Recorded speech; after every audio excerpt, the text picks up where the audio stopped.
Sir body को सबसे पहले इस आदमी ने देखा था। ये यहाँ कचरा बीनने के लिए आया था। तब उसकी नज़र अचानक से इस पायल चौधरी की कटी हुई लाश पे गिरी और घबरा के इसने कंट्रोल रूम फ़ोन करके बता दिया। लाश तो पायल चौधरी की ही है। बड़ी बेरहमी से कत्ल किया गया। दामिनी, सर बॉडी को एग्जामिन करो, चेक करो जरा सेक्सुअल असॉल्ट तो नहीं। सर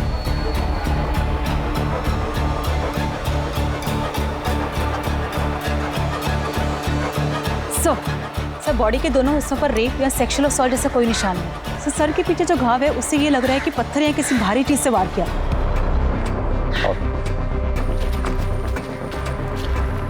पहले भी कई बार हमें डेड बॉडीज टुकड़ों में मिली, लेकिन इस बार पता नहीं क्यों अजीब लग रहा है। बॉडी को पोस्टमार्टम के लिए भेजो। सर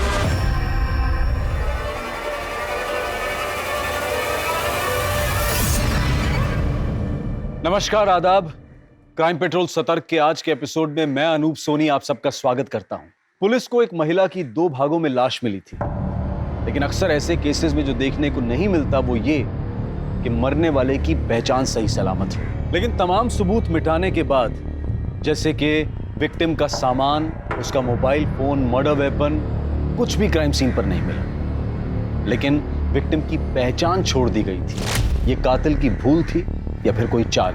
जिसका कत्ल हुआ वो एक मशहूर डांसर पायल चौधरी थी, जो कि दिल्ली, यूपी और बिहार में प्राइवेट पार्टीज में, इवेंट्स में और शादी ब्याह में परफॉर्म किया करती थी। आखिर पायल को इतनी बेरहमी और इतनी दरिंदगी से किसने और क्यों मारा, इस सच को जानने की कोशिश में ये केस ऐसा घूमा कि पुलिस के लिए इसे सॉल्व करना एक बहुत बड़ा चैलेंज बन चुका था। पर सबसे पहला और अहम सवाल ये था कि एक डांसर के अलावा पायल चौधरी कौन थी और उसकी कहानी क्या थी।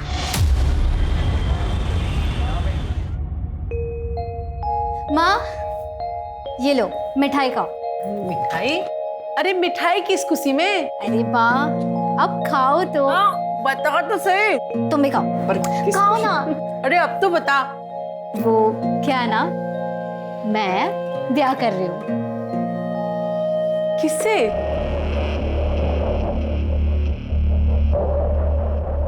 राजन शर्मा नाम है उसका। आप नहीं मिली हो माँ उससे? कुछ महीनों पहले मैं डांस इवेंट में मिली थी उससे। छोरी बुरा ना माने तो एक बात कहूँ, भले घर का लड़का थारे जैसी नाचने गाने वाली के साथ ब्याह क्यों करेगा? और यो बता, तू ब्याह करके जो घर छोड़ के चली जावेगी, हाँ? तो यूं घर कौन संभालेगा? आप लोग ना जानते हो उसे। पायल का सारा काम मैं संभालती हूँ। मैं मिल चुकी हूँ उससे, अच्छा आदमी है। और नाचने वाले की गाली किसे दे रहे हो? थारी अय्याशी चलती रहे इसलिए पायल को गैर मर्दों के सामने नाचने पड़े हैं। थोड़ी शर्म करो, शर्म। यो काम चोरी छोड़ो और कोई काम करो। छोरी, होश की दवा कर, घनी थानेदार नहीं हो रही है। और यो बताओ, तुम दोनों जो ब्याह का फैसला कर लिया तुमने, छोरे के घर वाले से बात की, ब्याह की, राजी हैं वो लोग? वो क्या है ना, परिवार के नाम पे सिर्फ माँ है उसकी, लेकिन वो मना रहा है माँ को। पुराने ख्यालों की है तो थोड़ी दिक्कत हो रही है। थोड़ी दिक्कत ना है यो घनी दिक्कत वाली बात है। कभी ना मानेगी उसकी माँ कुछ भी।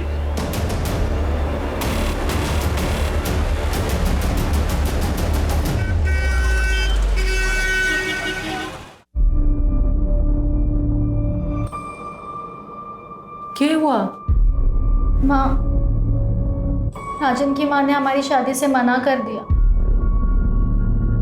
उन्होंने राजन को बोला कि अगर तुम्हें शादी करनी है तो करो, लेकिन हमारी शादी में उनकी तरफ से कोई नहीं आएगा। अब मुझे नहीं लगता कि वो मुझे कभी भी बहू बनाएगी।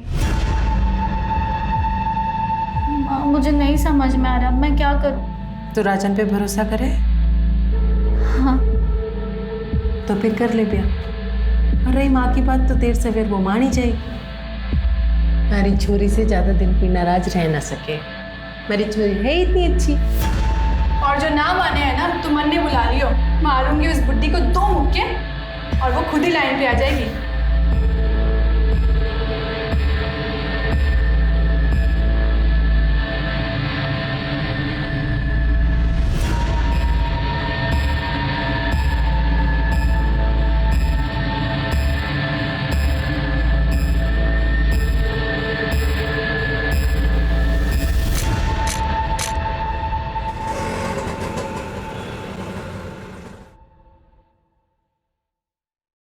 अरे आना।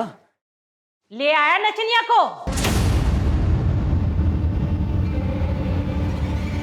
खानदान की पूरी इज्जत मिट्टी में मिला दी तूने। आज अगर तेरे बापू होते ना तो पहले इससे गोली मारते, फिर तुझे भी मार देते। अंदर तो आंदे, दरवाजे पे ही शुरू हो गई। हाँ, यहाँ तक तो आई है, अंदर भी आई जाएगी वो। और आता जाता हमारी खिल्ली उड़ाएगा। देख छोरा, बाजार की हर एक चीज ना घर नहीं लाई जाती। हे राम जी, इस बुढ़ापे में काका दिखना पड़ेगा पता नहीं है। चलो।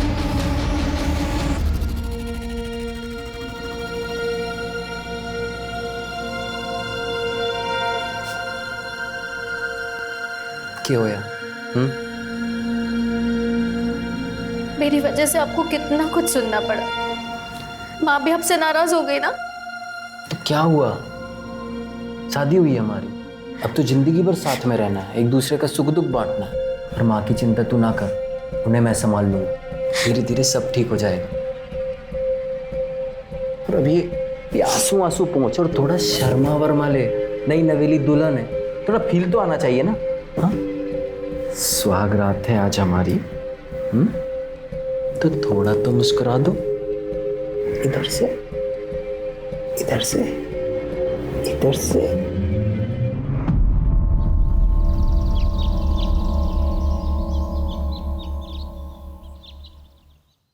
ये लीजिए आपका वॉलेट।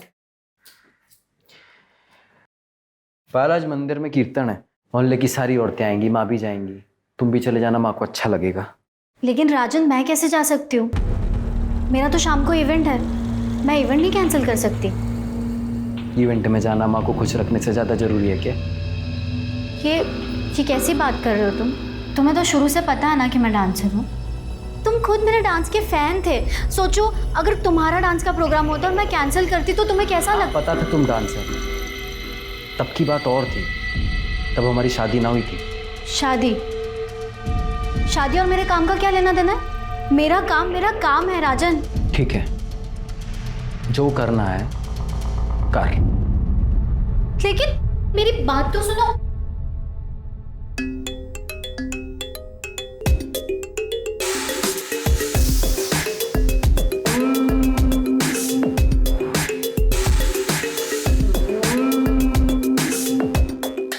वाह पायल, वाह।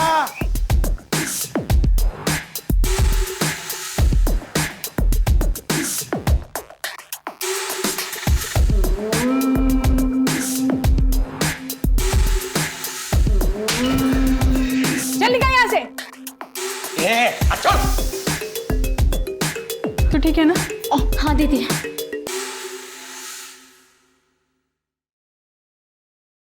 माँ जी,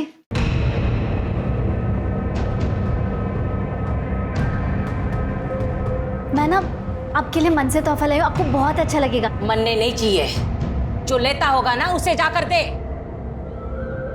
आप देखिए, आपको बहुत अच्छा लगेगा, सच में। एक बार देखिए। मैंने कहा ना मुझे नहीं चाहिए। तारी हराम की कमाई मनने नहीं चाहिए।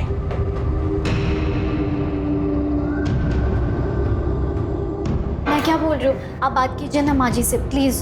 सही कह रही है माँ। तू हमें कोई गिफ्ट देना ही चाहती है तो ये डांस वांस छोड़ के अपना घर संभाल। ये क्या बोल रहे हैं आप? मैं घर तो संभाल ही रही हूँ ना। और रही बात काम की, तो मैंने आपको पहले ही बोल दिया था कि मैं शादी के बाद नहीं छोड़ सकती हूँ काम। काम के नाम का तो बाड़ा है। बात ये है कि थारे को ये घटिया आदमियों को अपने पीछे ला टपकाता देख के मैं मजा आवे। उनकी गंदी अश्लील बातें सुनना पसंद है थारे को। खुशी होती है थारे को कि इतने सारे लोग थारे पीछे पागल हो रखे हैं। समझ में नहीं आता कि मन में?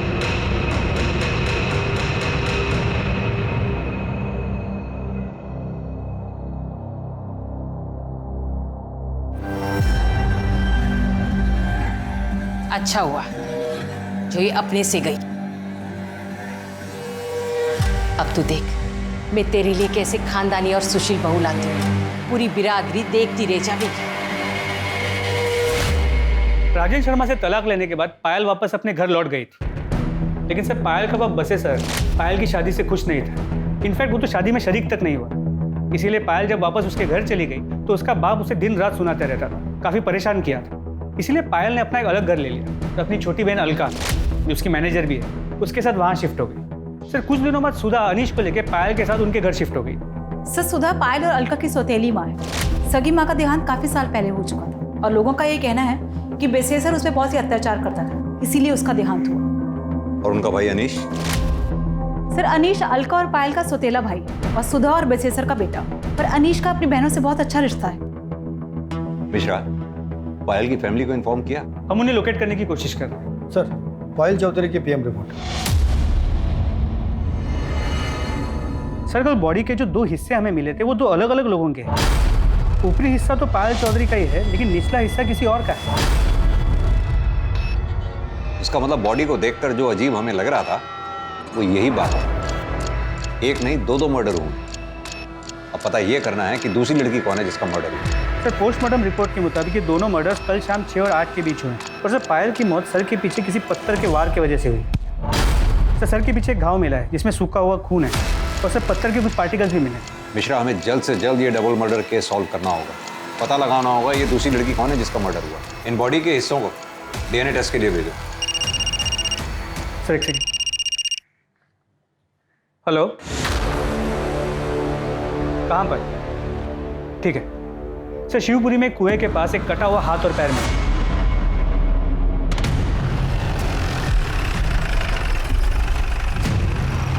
सर यहाँ सिर्फ ये हाथ और एक पैर मिला है, बाकी बॉडी पार्ट्स के लिए हम लोग आसपास चेक कर रहे हैं।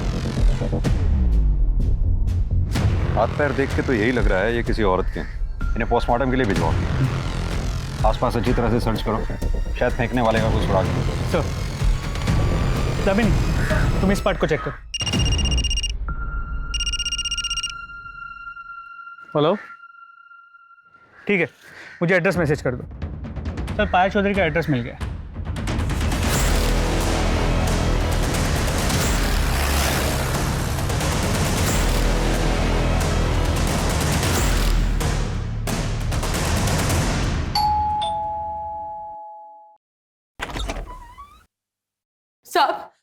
साहब हमारी अलका का कुछ पता चला? बताया कहाँ थी वो 2 दिन से? क्या अलका लापता है? हाँ साहब, 7 तारीख की दोपहर को गाड़ी लेके निकली थी, बता के भी ना गई कहाँ जा रही है।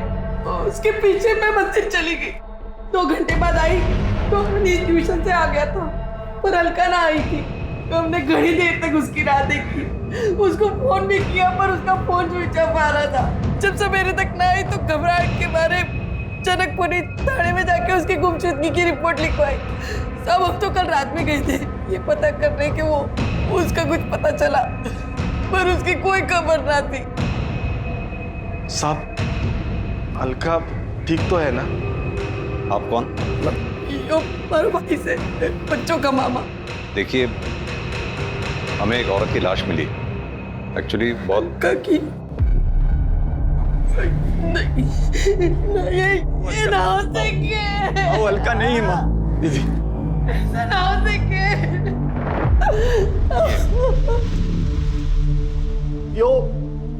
ये तो पायल है।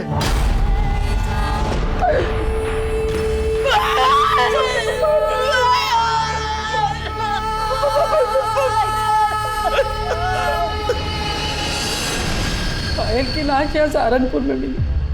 साहब ऐसा कैसे हो सकता है? वो तो मुजफ्फरनगर गई है, 7 तारीख को उसका प्रोग्राम था वहाँ। आज तो वो वापस आने वाली थी, हम उसकी राह देख रहे थे, पर वो हमेशा के लिए हमें छोड़कर चली गई। देखिए, मैं जानता हूँ कि हालात काफी नाजुक हैं, लेकिन फिर भी बस इतना जानना चाहता हूँ कि पायल का क्या कभी किसी से कोई झगड़ा हुआ था या कोई दुश्मनी थी? सब दुश्मनी क्या होगी ऐसी नेक्चुरी की, पर आजकल शाम के साथ घने झगड़े होते थे उसके। शाम कौन? श्याम तिवारी, पायल का पति। दोनों ने मंदिर में ब्याह किया था। श्याम ने पायल से पैसों के लिए ब्याह किया था। पायल को बेवकूफ बनाकर उससे पैसे लेकर कैश में एक दुकान खरीदी थी। पायल उससे इतना प्यार करती थी, पर बाद में पता चला कि श्याम पहले से ही शादीशुदा है। रुड़की में उसके बीवी बच्चे रहते हैं। बाद में उसने रजिस्ट्रार ऑफिस में जाकर पता किया तो पता चला कि उसने दुकान तो खरीदी थी पर अपने नाम पे। इस बात पे उन दोनों में घड़ा झगड़ा हुआ। अलका को भी ये बात पता है। उसने भी तिवारी को खूब खरी खोटी सुनाई थी। पायल को मालूम था कि अलका गायब है? नहीं साहब, हमने फोन किया था पर उसका फोन बंद आ रहा था और अलका की टेंशन में फिर हम उसे फोन करना ही भूल गए। आपके पति आपकी बच्चियों से बहुत नफरत करते हैं। क्या आपको लगता है कि वो ये काम? साहब, वो वैसे ही बड़ा गिरा हुआ इंसान है। कुछ कह नहीं सकती कि वो इतना भी गिर सकता है। अनीश, तुम कुछ कहना चाहोगे जिससे हमारी मदद हो सके? मैं तो बस इतना ही कहना चाहूंगा कि पायल और अलका दी सिर्फ मेरी बहन ही नहीं, भाई बाप सब थी। ठीक है, अभी हम चलते हैं। अलका के बारे में जैसी कोई खबर मिलेगी आप लोगों को इन्फॉर्म कर दें। मिश्रा, कि जनकपुरी पुलिस स्टेशन से अलका के केस की फाइल मंगवाओ। अब ये केस हम ही देखेंगे। पता करो 7 मार्च को पायल सहारनपुर में क्या कर रही थी। वो मुजफ्फरनगर गई भी थी या नहीं। अलका की गाड़ी ढूंढवाओ। अलका और पायल दोनों के कॉल रिकॉर्ड्स और मोबाइल लोकेशन डिटेल्स निकलवाओ। और हाँ, श्याम तिवारी, इसको थाने बुलाओ पूछताछ के लिए। क्या मेरी पायल का मर्डर हो गया है? तो नहीं सर, ऐसा नहीं हो सकता सर। ओवर एक्टिंग कम कर। सर, मैं एक्टिंग नहीं कर रहा हूँ, मैं सच कह रहा हूँ। मैं पायल से बहुत प्यार करता था। अपनी पहली बीवी और बच्चों से भी ज्यादा। सर मैं मानता हूँ कि मैं शादीशुदा हूँ, लेकिन भगवान जानता है कि ये रिश्ता कब का टूट चुका था और अब तो मैं उसे कानूनी तरीके से भी खत्म करने वाला था। क्योंकि पायल के पास ज्यादा पैसा था। उसकी दुकान हड़प के भी तुझे चैन नहीं मिला। सर, ये झूठ है। मैंने उसके लिए अपने पैसों से दुकान खरीदी थी। सर, मैं कब से अपनी एक इवेंट कंपनी का ऑफिस खोलने के लिए पैसे जोड़ रहा था। अच्छा, तो तूने पायल की ब्लैक मनी से दुकान नहीं खरीदी? सर, मैं उसके पैसे से क्यों दुकान खरीदूंगा? ठीक है, तो अभी तो जा सकता है, लेकिन सहारनपुर छोड़कर कहीं मत जाइए। अपनी बीवी के पास तुड़की भी नहीं। जी सर।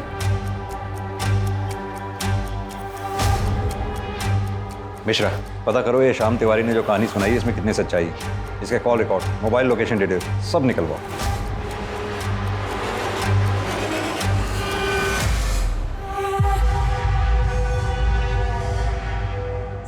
सर, अलका का फोन स्विच ऑन हुआ था। इससे पहले कि लोकेशन पता कर पाते, फोन फिर से स्विच ऑफ है। दामिनी, अलका के फोन पे नजर रखो। सर, जैसे भी हो सकता है वो मुसीबत में हो, तो शायद हम उसे बचा पाएं। सर, मुझे नहीं लगता हम अलका को बचा पाएंगे। क्यों?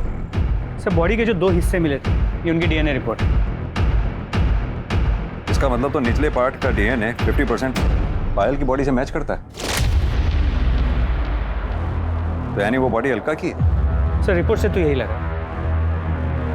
मिश्रा, एक काम करो, कुएं के पास से जो हमें हाथ पैर के टुकड़े मिले उनका डीएनए से मैच करके देखो। सर। हेलो, कहाँ? ठीक है सर, रेलवे ट्रैक के पास एक औरत का सर कटा हुआ मिला। वो उसकी पिक्चर अभी भेज रहे हैं। आ गई सर, ये तो अलका चौधरी है। मिश्रा, इस सर का डीएनए जंगल से मिले बॉडी के टुकड़ों से मैच करके देखो। जिसने भी ये काम किया बहुत ही शातिर खिलाड़ी है, बड़ी बेरहमी से मारा है।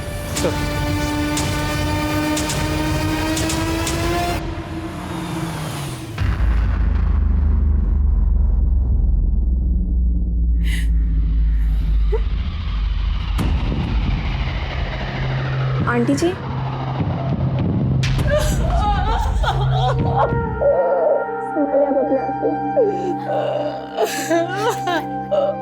आंटी जी, मुझे तो अभी भी यकीन नहीं हो रहा है कि पायल दीदी और अलका दीदी के साथ इतना सब कुछ हो गया। कितनी बुरी मौत मारा उन दोनों को। आंटी जी, संभालिए अपने आप को, सब सही हो जाएगा। दीदी, कसम खाता हूँ तुम दोनों की कि ये जिसने भी तुम्हारे साथ किया है ना, छोड़ूंगा नहीं उसे। अनीश, जो होना था वो हो गया।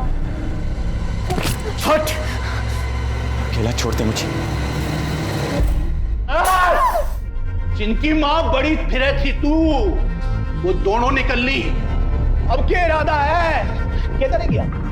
क्या करेगी आप? जी, क्या छोड़ बनना है?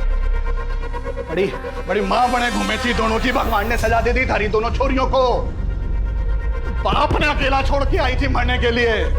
और एक बात बोलूं, और तू कम ही नहीं थोड़ी है ना है। सजा जी कम से कम माहौल का तो ध्यान रखिए। क्या माहौल का ध्यान रखूं मैं? रे बेटा जैसी करनी वैसी भरनी। यो संस्कार है बेटे के, यो सिखाया है, यो सभ्यता दी है। सारी सभ्यता अरे तू बाप ना है, बाप के नाम पे शराब है शराब। अरे थारे बचपन में पूरा परिवार बर्बाद हो गया। यो तू ध्यान रख, कीड़े पड़ेंगे कीड़े, सड़ के मरेगी। पानी देने वाला नसीब नहीं होगा। निकलो तुम लोग। सर, पायल के मर्डर केस में कुछ अपडेट्स मिली है। 7 मार्च को मुजफ्फरनगर शहर में माहौल खराब होने के कारण धारा 144 लगाई गई, इसलिए पायल का इवेंट कैंसिल हो गया और इवेंट ऑर्गेनाइजर्स ने पायल को एक प्राइवेट कैब से अपने घर सहारनपुर भेज दिया। उस कैब ड्राइवर से बात हुई? जी सर, उससे बात हुई। उसने कहा कि वो पायल को घर तक ड्रॉप तो करने वाला था, मगर सहारनपुर एंटर करने से पहले ही उसकी कैब खराब हो गई। क्या हुआ भैया? मैडम शायद गाड़ी खराब हो गई।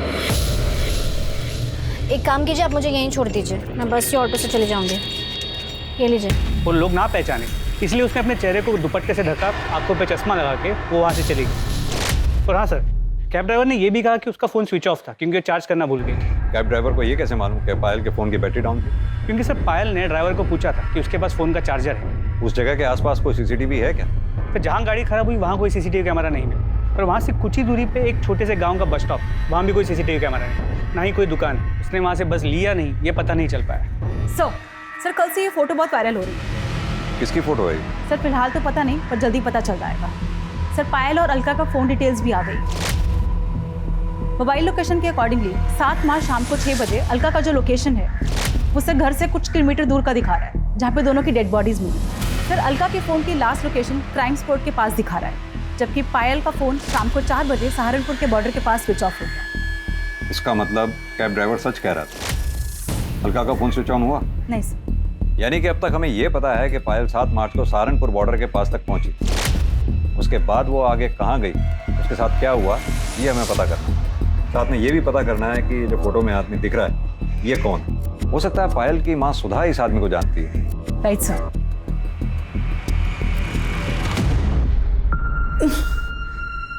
ये तो रतन सेठ है, मैं तो इसे घना भला आदमी समझती हूँ। पायल ने घना काम किया है इनके लिए, पर उसने कभी बताया ना कि ये इतना घिनौना काम भी कर सके। कहाँ मिलेगा ये रतन सेठ? मिलना तो अपने गुलमोहर सर्कल वाले ऑफिस में चाहिए, बैठते वहीं हैं।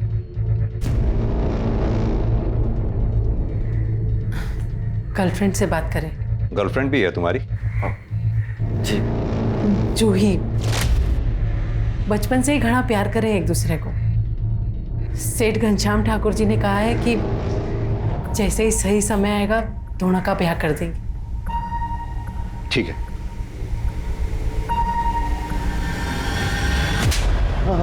साहब मैं सच बोल रहा हूँ साहब। अरे जबरदस्ती तो क्या, मैंने पायल को हाथ तक नहीं लगाया साहब। अच्छा, ये फोटो क्या शौक के लिए खिंचवाए थे? साहब ये फोटो की तो मैं क्या बात करूं, इसने तो मेरी जिंदगी बर्बाद कर दी है। मतलब? मैंने पायल के साथ में बहुत काम किया है, उसके साथ सोने के सपने देखता था, लेकिन सब होश में कभी मुझे उसके पास जाने की हिम्मत ही नहीं हुई। वो किसी को अपने पास भटकने ही नहीं देती। एक दिन जैसे ही काम खत्म हुआ तो पेमेंट लेने मेरे कमरे में आई। आओ पायल आओ, बैठो।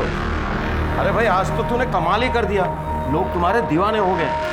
मुझसे तेरा नंबर मांग रहे और मुंह मांगी कीमत देने के लिए भी तैयार है लोग। नहीं सेठ जी, मुझे एक्स्ट्रा पैसे नहीं चाहिए, बस मुझे मेरे काम के पैसे दे दीजिए। बस अभी लेके आया, तब तक तू बैठ, मैं तेरे लिए जूस लेके आया। बैठ।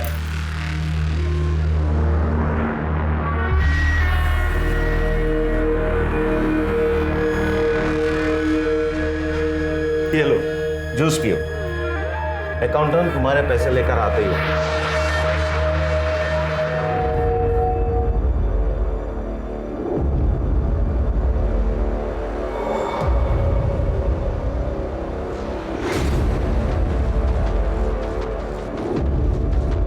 पायल, पायल, पायल,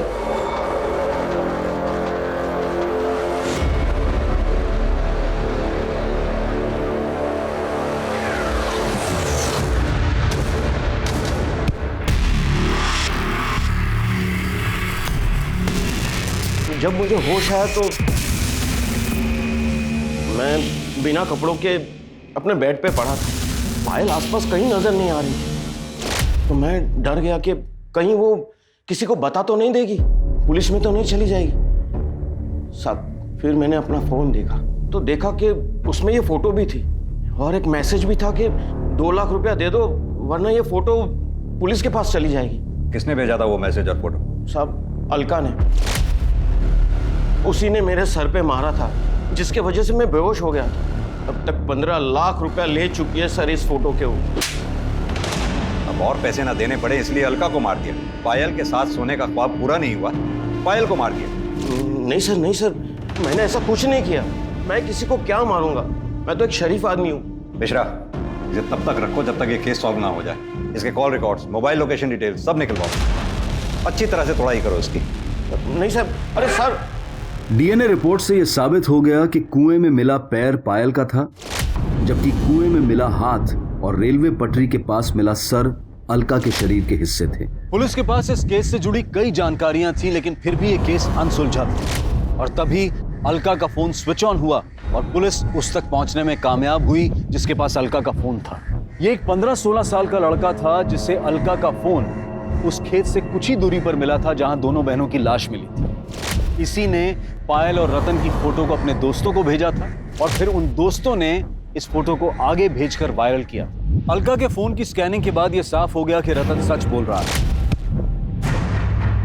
फोटो और मैसेज अलका ने ही भेजे थे और वो रतन को ब्लैकमेल कर रही थी। लेकिन तब भी इससे यह साबित नहीं होता कि रतन ने अलका और पायल का कत्ल नहीं किया था, बल्कि शक अब और गहरा हो चुका था। लेकिन यह साफ था कि दोनों बहनों का कत्ल एक ही समय एक ही जगह पर किया गया था, लेकिन उनके शरीर के हिस्से पुलिस को कंफ्यूज करने के लिए अलग अलग जगह फेंक दिए गए थे।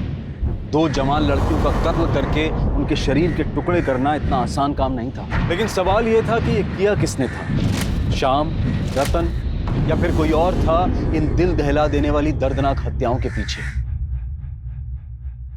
सर, अलका की कार सहारनपुर के बाहर हरियाणा बॉर्डर के पास मिली, जहां उसे स्क्रैप करने के लिए छुपाया गया था। मतलब जिसका भी एक काम है, काफी शातिर है, नहीं चाहता था कि गाड़ी हमें मिले। गाड़ी फॉरेंसिक के लिए भेजो। जी सर। रतन सेठ के स्टेटमेंट को क्रॉस वेरीफाई किया? जी सर। जैसे उसने बयान दिया था 6 से 8 मार्च के बीच वो दिल्ली में कॉन्फ्रेंस के लिए गया हुआ था। उस दौरान उसकी मोबाइल की लोकेशन भी दिल्ली की है और कॉन्फ्रेंस में आए कुछ लोगों को मैंने ट्रैक किया, उनसे बात की। उन्होंने कंफर्म किया कि उस दौरान रतन कॉन्फ्रेंस में ही था। हो सकता है उसने ये काम सुपारी देकर करवाया हो। सर पॉसिबल तो है, लेकिन उसके कॉल रिकॉर्ड से ऐसी कोई बात सामने नहीं आई। सर शाम की बैंक डिटेल्स आ गई। सर उससे तो ये पता चला है कि दुकान खरीदने से पहले उसने बैंक से काफ़ी भारी रकम उधार ली थी। सर इससे तो ये लग रहा है कि वो सच बोल रहा है। सर इसके अलावा और कोई इन्फॉर्मेशन नहीं मिली। मिश्रा, पायल के बाप बसी सर, इसके बारे में पता किया मर्डर के वक्त वो कहाँ था? जी सर, 7 मार्च को शाम से ही वो एक देसी ठेके में बैठे उधार की दारू पी रहा था। वहाँ काम करने वाले कुछ लोगों से मैंने बात की, वो वही था। और हाँ सर, पायल के पहले पति राजन के बारे में पता किया। राजन का और उसकी माँ का पायल और अलका से मार्केट में झगड़ा हुआ था, जिस दौरान अलका ने राजन की माँ का सर फोड़ दिया और राजन ने उन्हें धमकी दी थी कि वो उन्हें देख लेगा। और राजन की मोबाइल की लोकेशन उस शाम उसी एरिया की है जहाँ हमें दोनों बॉडीज मिली थी। हो सकता है इस कांड को अंजाम राजन ने ही दिया हो। सर जी, मैंने किसी को नहीं मारा, उल्टा पायल और अलका झगड़े को इस लेवल तक ले गई थी, वरना मैं तो उनके मुंह तक ना लगता। क्या हुआ, कितना टाइम लगेगा दीदी?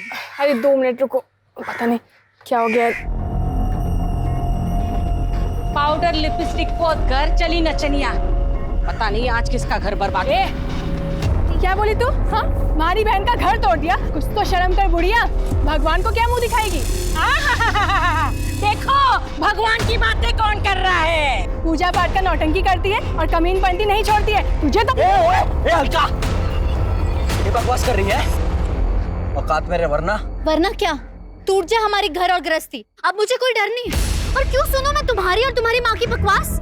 हमारी घर गृहस्थी हमारी माँ की वजह से ना टूटी है। थारे को ये घर गृहस्थी से ज्यादा अपना नाच गाना पसंद था। अच्छा, तो ये बात नहीं थी तेरे लिए? तुझे पता नहीं था कि ये क्या काम करती है?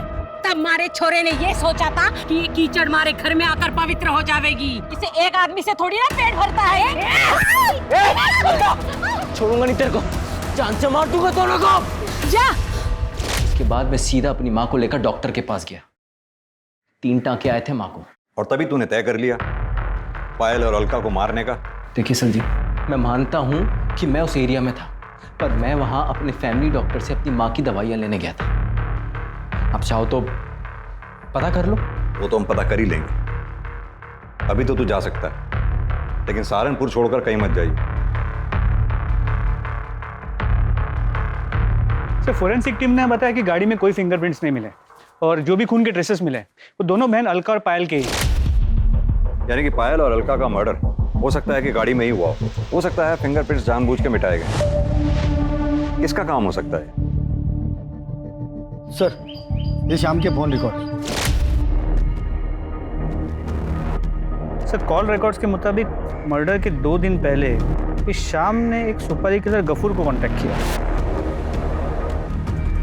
पर सर, ये लोकेशन डिटेल्स के मुताबिक जिस दिन दोनों बहनों का मर्डर हुआ, शाम का फोन रुड़की से सहारनपुर के बाहर आके रुका और फिर वहाँ से पायल के घर की तरफ मूव हुई और फिर पायल के घर से वापस रुड़की की तरफ गया, मगर अलग रास्ते से। मिश्रा, कि पायल की गाड़ी भी तो सहारनपुर बॉर्डर के आसपास ही खराब हुई थी। जी sir. Sir sir sir sir मत मारो सर सर सर सर बता रहा sir sir sir sir sir sir plan तो ये था कि जब 9 मार्च को पायल मुजफ्फरनगर से सहारनपुर आएगी ना, तभी उसका काम तमाम कर दूंगा और उसी दिन अलका को भी मार दूंगा। लेकिन सर, अचानक से पता चला कि पायल का इवेंट ही कैंसिल हो गया। मैंने बहुत देर तक हाईवे पे उसका इंतजार किया, फिर देखा कि अचानक से उसकी गाड़ी खराब हो गई और वो पैदल जाने लगी। वहां बस स्टॉप पर और लोग भी थे, इसलिए मैंने गफूर को वेट करने को कहा। फिर अचानक पायल का दुपट्टा सरक गया और लोगों ने उसे पहचान लिया और लोग भी वहां पर आ गए। सबने उसे घेर लिया। क्या करें अब? फिर एक लड़का मोटरसाइकिल पर आया और पायल उसके साथ चली गई।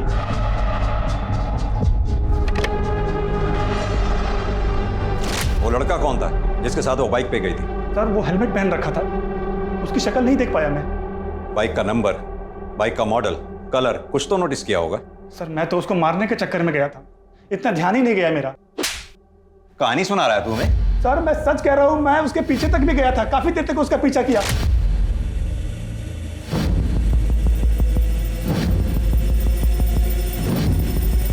गफूर, छोड़ इसको, बाद में देखते हैं। निकल नहीं गया, तूने उनका पीछा किया, सुनसान जगह देखकर दोनों को गाड़ी से उतारा, उनको मारा और फिर लाश को ठिकाने लगा दिया। नहीं नहीं सर, ये झूठ है। ये झूठ है? चल अब ये बता, दुकान किसके पैसे की खरीदी थी? बोल। हाँ सर, ये सच है कि वो दुकान पायल के पैसे से थी। सर, मैं क्या करता, फ्री की दुकान थी, 15,000 किराया आ रहा था, तो मैंने सोचा कि पायल का ही काम तमाम कर देता हूँ। लेकिन सर, हम ऐसा कर नहीं पाए। मिश्रा, पता करो ये शाम की बात में कितनी सच्चाई है। और हाँ, जब तक हम कातिल तक नहीं पहुंच जाते, इसे यहीं बिठा के रखो और इसके साथ ही गफूर को उठा ला। सर, अगर ये शाम निर्दोष है तो फिर ये डबल मर्डर्स किसने किया? मिश्रा, सवाल ये उठता है कि टारगेट पे पायल थी या अलका, या फिर दोनों बहनें, क्योंकि अलका का दिमाग गर्म था, उसके कई दुश्मन हो सकते हैं। और अगर ये शाम सच कह रहा है कि पायल घर पहुंची और अलका से मिली, तो ये कैसे मुमकिन हो सकता है कि घर वालों को पता ही ना चला? कहीं ऐसा तो नहीं पायल अलका से घर के बाहर मिली, बाहर से ही दोनों कहीं चले गए और फिर मार दिए गए, या फिर इस कांड में घर का ही कोई आदमी शामिल?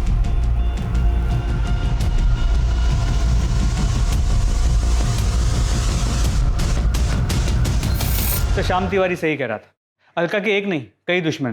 पायल जहां भी परफॉर्म करती थी, लोग उसे छेड़ते थे और अलका उनका मुंह तोड़ जवाब देती।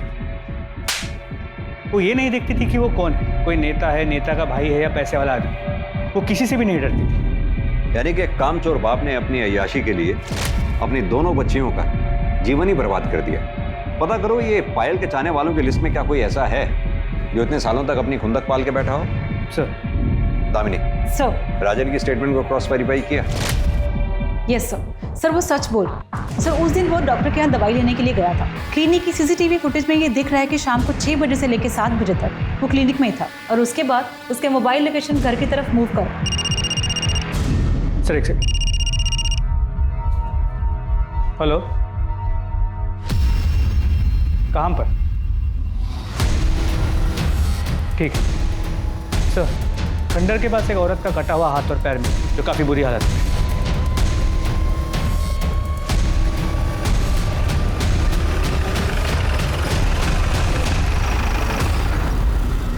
पायल की बॉडी का ऊपरी हिस्सा और अलका की बॉडी का निचला हिस्सा हमें यहाँ मिला। इसका मतलब दोनों बहनों को यहाँ गाड़ी से उतारा गया और मारा गया। जाहिर सी बात है, ये स्पॉट उनके घर के रास्ते में ही पड़ता है। अब या तो कातिल उनका पहले से पीछा कर रहा था, जिसने यहाँ पहुंचकर गाड़ी को रुकवाया, दोनों बहनों को उतारा और कत्ल किया, या फिर वो कातिल बीच रास्ते में उन्हें मिला, जिसे उन दोनों बहनों ने अपनी गाड़ी में बिठाया।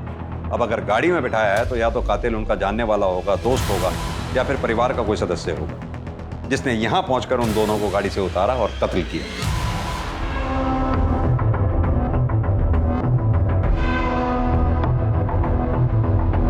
सर, अनीश अभी घर से बाहर निकला है, मैं पीछा कर रहा हूँ सर।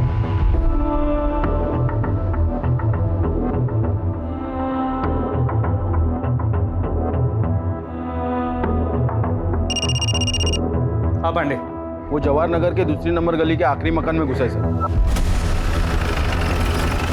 सर उस तरफ।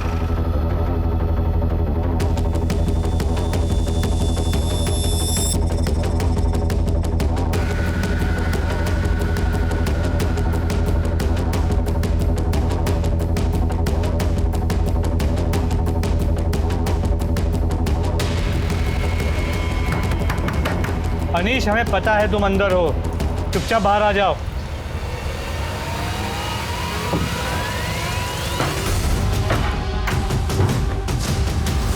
अंदर चेक करो।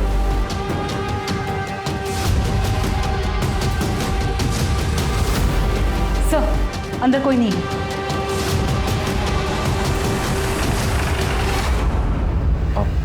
जवाहर नगर में गया था, पर हुआ क्या? क्यों गए? अब पढ़ाई करने गया था मैं, वो मेरा वहाँ दोस्त रहता है ना, तो आता जाता। तो एक बात बता, जब तू वहाँ से निकला हमें दिखाई क्यों नहीं दिया? मतलब तूने मुझे बताया क्यों नहीं? तू वहाँ गया था? नहीं माँ, मैं तो आपको बताने ही वाला था, पर आप सोई हुई थी तो इसीलिए मैं। दोस्त का नाम क्या है? रवि चौरसिया। अचानक पूरा केस घूम गया। इन्वेस्टिगेशन के प्राइम सस्पेक्ट अनीश और उसका दोस्त रवि चौरसिया बन चुके थे। अनीश के कॉल डिटेल्स और मोबाइल लोकेशन से यह साफ हो गया कि अनीश अक्सर अपने दोस्त रवि चौरसिया के घर जाता था और दोनों रोज बात करते थे। लेकिन रवि की मोबाइल लोकेशन ने उसे बड़ा सस्पेक्ट बना दिया था। रवि के इर्द गिर्द सब कुछ संदिग्ध था। जैसे कि उस शाम जब अनीश रवि के घर पहुंचा था, तब रवि की मोबाइल लोकेशन के मुताबिक वो घर पर ही था। उसके बाद से रवि का मोबाइल फोन स्विच ऑफ आ रहा था और वो गायब था। इतना ही नहीं, उसका मोबाइल फोन उस बस स्टैंड पर भी मौजूद था जहां से पायल ने लिफ्ट ली थी। और बस स्टैंड पर लोगों के पहचाने जाने के बाद यह तय हो गया कि रवि ही वो लड़का था जिसने 7 मार्च की शाम को पायल को अपनी मोटरसाइकिल पर लिफ्ट दी थी और उसे घर छोड़ा था। वो रवि ही था जिसने 7 मार्च की शाम को अलका और पायल को जिंदा देखा था। इन सभी जानकारियों के बाद पुलिस को लगने लगा था कि पायल और अलका के कत्ल में अनीश और रवि का हाथ हो सकता है। इस केस को हल करने के लिए रवि अब एक अहम कड़ी था। पुलिस रवि के फोन पर नजरें गड़ाए हुए थी और जैसे ही फोन ऑन हुआ, पुलिस ने बिना देरी किए रवि को उठा लिया। मैं और रवि, हम दोनों एक दूसरे से बहुत प्यार करते हैं। जूही से हमारा कोई वास्ता नहीं सर। सर, मैं अनीश को पहली बार पायल दीदी और राजन की शादी में मिला था सर, और अनीश को देखते ही मुझे इससे प्यार हो गया था सर। सर, मुझे लड़के पसंद है, ये मुझे तब पता चला जब मैं रवि से मिला। पर मुझे ये भी पता था सर कि कुछ भी हो जाए, मेरी माँ जूही से ही शादी करा के रहेगी। रवि से झगड़ा होता था, माँ को लगता था कि मुझे जूही से झगड़ा हुआ, और माँ उसे मनाने को बोलती थी। और सर, मुझे समझ में नहीं आता था कि मैं माँ को अपने रिश्ते के बारे में कैसे बताऊँ। 7 मार्च को क्या हुआ था? और पायल तुम्हें कहाँ मिली? सर, मैं अपने एक रिश्तेदार को बस स्टॉप पर छोड़ने गया था, तो मैंने रास्ते में देखा कि कुछ लोगों ने पायल दीदी को घेरा हुआ है। तो मैंने दीदी को बोला कि आओ मैं आपको घर छोड़ देता हूँ, और मैंने अपनी बाइक पे उन्हें घर छोड़ दिया था सर। मेरे पास ना पायल दीदी का बैग रह गया था बाइक, मैंने सोचा मैं वापस कर देता। जैसे ही मैं उनके घर के पास पहुँचा तो मैंने देखा वो कार में कहीं बैठकर जा रही थी, और फिर मैंने उनका पीछा किया।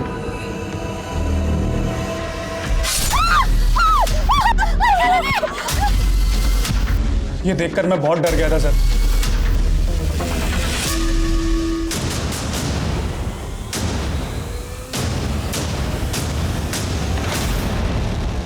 क्यों मारा उन दोनों को? मैंने सोच लिया था कि मैं उस लड़का को जिंदा ना छोड़ूं। फिर पायल 2 दिन के लिए बाहर गई थी, यही मौका था। हमने सोचा कि बहाने से उसे मंदिर ले जाते हैं और वहीं मार देते हैं, पर फिर पायल वापस आ गई। अरे पायल, शुक्र है भगवान का तू आ गई, नहीं तो जान ही सूख गई थी जब ऑर्गेनाइजर ने बताया था कि तू काफी देर पहले निकल गई। माँ, अरे पायल, तू तो 9 तारीख को आने वाली थी, फिर? अरे माँ, मैं बताना भूल गई, वो इसका प्रोग्राम कैंसिल हो गया। चल अब आई गई है तो हमारे साथ मंदिर चल, घर में अकेले क्या करेगी? अच्छा ठीक है, मैं बैग रख के आती हूँ। हाँ? तो मैंने और भाई ने तय किया कि हम उन दोनों को मार देते हैं। पता नहीं फिर ऐसा मौका मिले ना मिले। जब गाड़ी सुनसान जगह पर पहुंची तो मैंने बहाना बनाया, मैं बस 2 मिनट। हाँ माँ।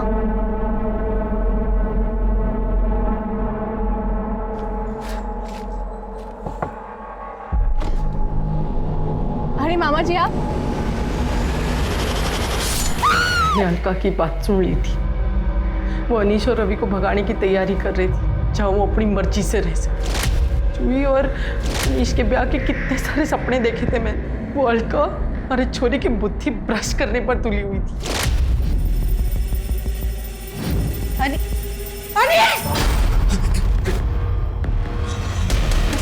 यो क्या कर रहा है? हाँ? इतनी सुथरी गर्लफ्रेंड है थारी, फिर यो? माँ हमारी गर्लफ्रेंड ना है। हाँ आंटी आप। तू तो रहने दे सुनने सुनाने की बातें। निकाल। माँ, इतना हल्ला क्यों मचा रही है? गलत क्या है इसमें? अनीश अगर इसमें खुश है तो इसे खुश रहने दे। तू इसकी तरफदारी कर रही है? अच्छा, अब समझी। थारे को ये सब पहले से मालूम था। यो थारा दोस्त। अरे तूने इतना भी ना सोचा कि अपने दोस्त के खातिर अपने भाई की जिंदगी खराब कर रही है? माँ, इतना नाटक करने की ना जरूरत ना है, सब समझ रही हूँ मैं। अनीश की बात माननी पड़ी और जूही और अनीश की अगर शादी नहीं हुई तो थारा लखपति बनने का सपना टूट जाएगा। मारे जीते जी ये ना हो सके है कि हमारा छोरा किसी चोरी से ब्याह करे। माँ, हम उनकी लाशों को घसीटकर जंगल में ले गए।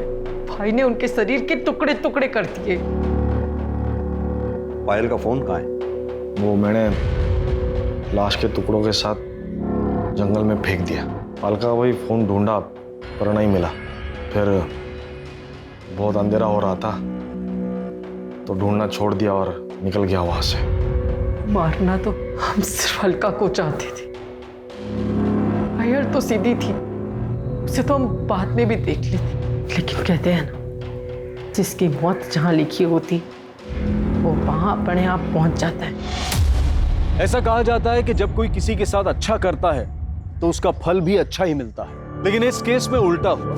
जिस अलका और पायल ने अपनी सौतेली माँ और सौतेले बेटे अनीश को ऐशो आराम और इज्जत की जिंदगी मुहैया करवाई, उसी सौतेली माँ ने अपने बेटे की भलाई सोचकर बेटियों की जान ले ली। ये केस एक सबक है कि अपराध और आपराधिक मानसिकता किसी के अंदर भी विकसित हो सकती है और अपराध घर या बाहर कहीं भी पनप सकता है। देखते हैं हमारे आज के एपिसोड की दूसरी कहानी। मैं भी वही हूँ जिनके इंसाफ के लिए कभी कैंडल मार्च हुए थे। उनकी आवाज़ उठाने के लिए हम सब ने अपनी चुप्पी तोड़ी थी, पर मेरे लिए ना धरना है ना आशा की कोई आँच जली। क्या मुझे कभी इंसाफ नहीं मिलेगा?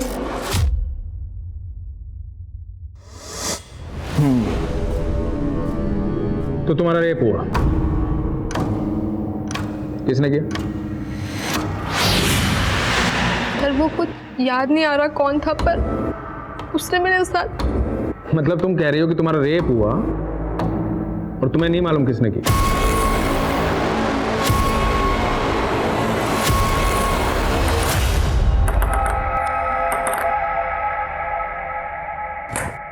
नमस्कार, आदाब। क्राइम पेट्रोल सतर्क के आज के एपिसोड में मैं अनूप सोनी आप सबका स्वागत करता हूं। यह घटना एक लड़की की जिंदगी की बहुत ही भयानक और विचित्र रात से जुड़ी थी।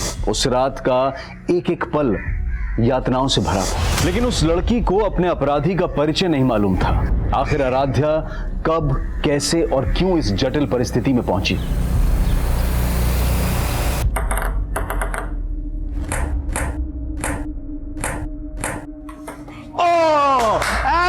You win the game. Nice nice shot. ए नहीं ना, क्या कर रही हो तुम? थोड़ा एनर्जी रखो ना।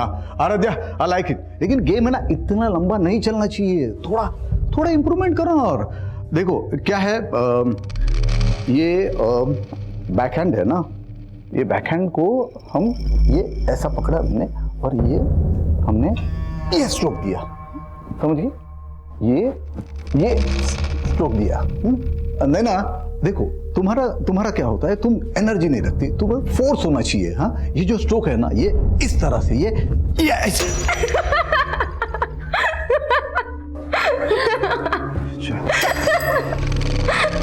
ओके ठीक, आज प्रैक्टिस यही खत्म करते हैं, कल फिर मिलते प्रैक्टिस पे। चल आराध्या, आज पार्टी करते हैं। जाम से जाम टकरा के मैं अपनी हार और तू अपनी जीत सेलिब्रेट करते हैं। अच्छा, जाम से जाम टकराएंगे ना तो लीवर जाम हो जाएगा। फिटनेस पर ध्यान नहीं देना तुझे। आराध्या, क्या हुआ?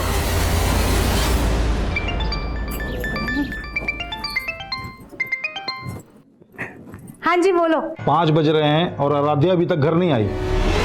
अच्छा, तो आपके बेटे ने आराध्या की आपको सारी खबर दे दी? हाँ तो भाई है तो फिक्र तो होगी ना उसको। और तुमने माँ हो के क्या किया? उल्टा उसको क्लब का मेंबर बनवा दिया, और तब से पैर नहीं टिकते उसके घर पे।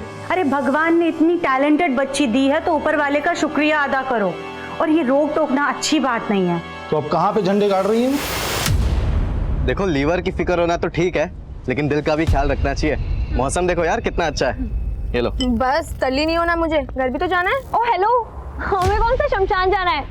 बारिश है, बियर है, तुझे और क्या चाहिए? चल अब आइए ना, तो अच्छे से एंजॉय करके जा। एंजॉय तो तब करूंगी ना जब कंट्रोल में रहूंगी। कंट्रोल? अरे मैं हूँ ना, मैं करता हूँ तुझे कंट्रोल। आजा, नहीं पीना यार प्लीज। आजा आजा आजा आजा आजा। सुपर हीरो तो होगा नहीं जो ये छत से कूदने के जीन्स आ गए तेरे अंदर हैं? चिल कर यार, मैं तो बस ये कह रहा था कि ये रिस्की खेल बंद कर एंड हैव सम फन। चल देख। ओ हेलो, तू बड़ा ब्लश कर रही है, जानती है क्या उसे? जानती तो नहीं, पर लड़का जानने लायक है। अपने बॉयफ्रेंड के सामने फ्लर्ट कर रही है। आज तू पीने के लिए ब्लैकमेल कर रहा था, कल को जीने के लिए ब्लैकमेल किया तो तेरे साथ रिस्क बहुत है, अब समझा? कोई रिस्क नहीं है पापा, आप तो ऐसे डर रहे हैं जैसे दूसरी लड़कियां जॉब ही नहीं करती। होटल में वेटर का काम करके बड़ा नाम रोशन कर रही मेरा, और रोज रात को 12-12 बजे तक घर आती है। देख मंजू, ये सब नहीं चलेगा। पापा, आप खुद तो मेरी पढ़ाई का खर्चा उठा नहीं पाते, अब क्या मैं खुद की पढ़ाई के लिए पार्ट टाइम जॉब भी नहीं कर सकती? बोल तो ऐसे रही है जैसे तुझे अनपढ़ छोड़ रखा है मैंने। बीए करवा दिया ना, अब इसके आगे ना तो पढ़ाई करेगी ना जॉब करेगी, समझी?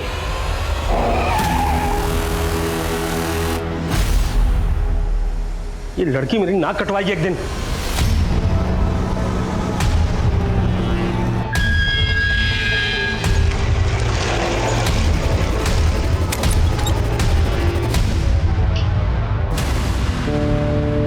हेलो पापा, आराध्या घर पे ही है। जैसे कल रात को आपने उसकी क्लास ली थी ना, बस वैसा ही करो उसके साथ, लाइन पे आ जाएगी वो। अब वो चाहे कुछ भी कर ले, मुझे उस संकी से बात ही नहीं करनी है। बाय द वे, ये कहीं उस करण का जादू तो नहीं जो तूने अभिनव से तुरंत ब्रेकअप कर लिया? हाँ, खींच मत यार, मुझे बस अपने गेम पे फोकस करना है। ओह चैंपियन। अच्छा सुन, आज पार्टी में तो आ रही है ना? नहीं यार, घर में पापा ने डिटेन कर रखा है और भाई मेरे पे पहरा दे रहा है, कैसे आऊंगी?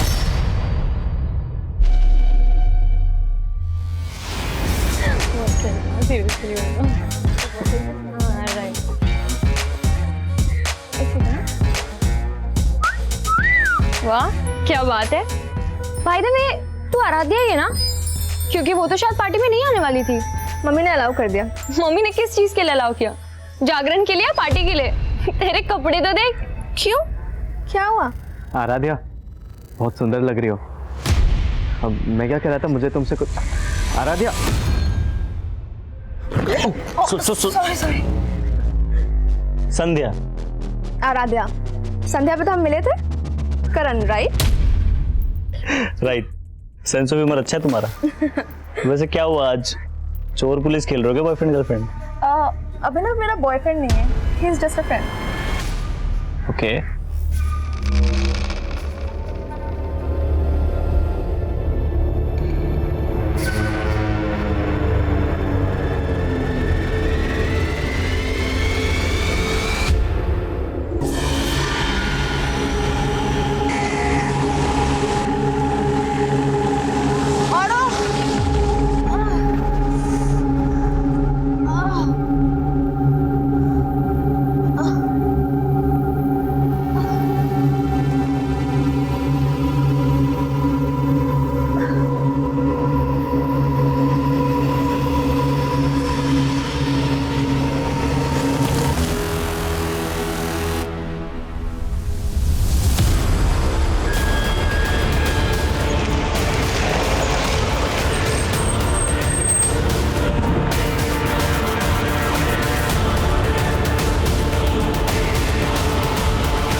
लग रही है? माँ वो कुछ नहीं, बस थोड़ी तबीयत ठीक नहीं है।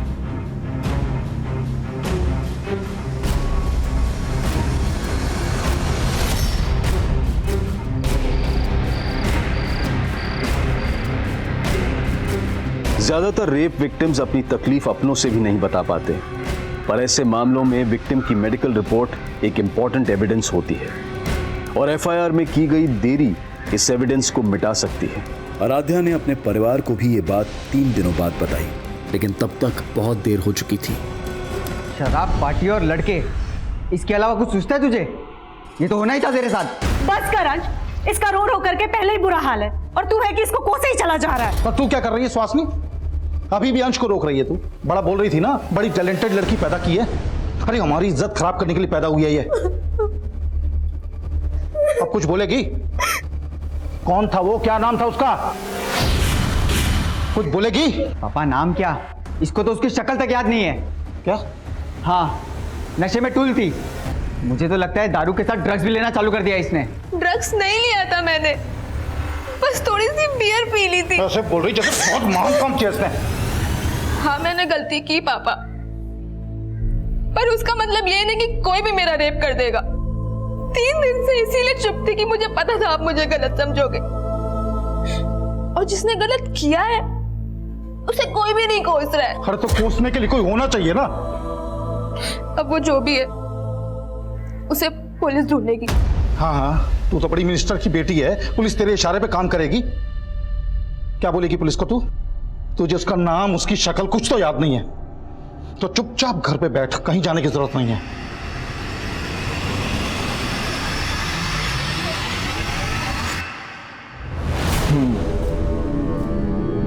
तो तुम्हारा रेप हुआ, किसने किया? पर वो कुछ याद नहीं आ रहा कौन था, पर मतलब तुम कह रही हो कि तुम्हारा रेप हुआ और तुम्हें नहीं मालूम किसने किया? सर दरअसल उस दिन ये होश में नहीं थी। सर एक्चुअली उस दिन मैं एक पार्टी में गई थी और मैंने वहाँ थोड़ी सी बियर पी ली थी, पर इतना नशा मुझे पहले कभी भी नहीं हुआ था जितना उस रात को हुआ मुझे। मतलब ये सब पार्टी में हुआ? नहीं सर, पार्टी में नहीं हुआ। मुझे याद है अच्छे से कि पार्टी के बाद घर जा रही थी और मुझे बहुत तेज चक्कर आ रहे थे, बहुत सर दुख रहा था और फिर कुछ भी समझ नहीं आ रहा था कि मेरे साथ हो क्या रहा है, और फिर अचानक से मैं वहीं पे बेहोश हो गई। और जब मुझे हल्का सा होश आया और फिर अचानक पता नहीं मैं कैसे उसी रोड पे पहुंच गई जहाँ पे मैं बेहोश हुई थी।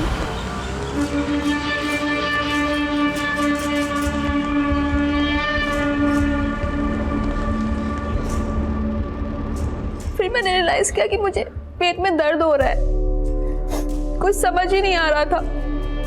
फिर मुझे एक टैक्सी दिखी और मैं टैक्सी लेके घर चली गई। कब हुआ ये सब? 4 दिन पहले। मतलब तुम्हारा रेप हुआ आराध्या और तुम्हें यहाँ आने में 4 दिन लग गए? सर मैं नहीं समझ पा रही थी कि मैं कैसे आपको ये सब बताऊंगी। मतलब तुम कंफ्यूज थी? कहीं ऐसा तो नहीं कि होश आने और होश जाने के बीच में जो तुम्हारा रेप हुआ, जो तुम बता रही हो, ये सब वाकई में एक सपना हो? नहीं सर, मेरा ये कोई सपना नहीं था, मेरा सच में रेप हुआ है। अरे तो मान लेते हैं रेप हुआ है, पर रिपोर्ट बताओ किसके खिलाफ लिखूं, बोलो।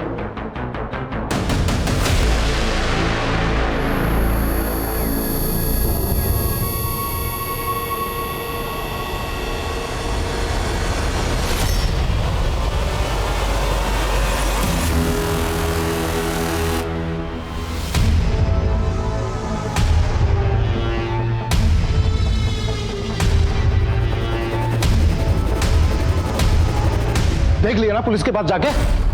मैंने पहले ही बोला था वो लोग कंप्लेंट तक नहीं लिखेंगे तुम्हारी। उन्होंने कंप्लेंट नहीं लिखी पापा, इसका मतलब ये नहीं कि मेरे साथ क्राइम नहीं हुआ है। लेकिन ये भी तो हो सकता है कि तेरा रेप ही ना हुआ हो।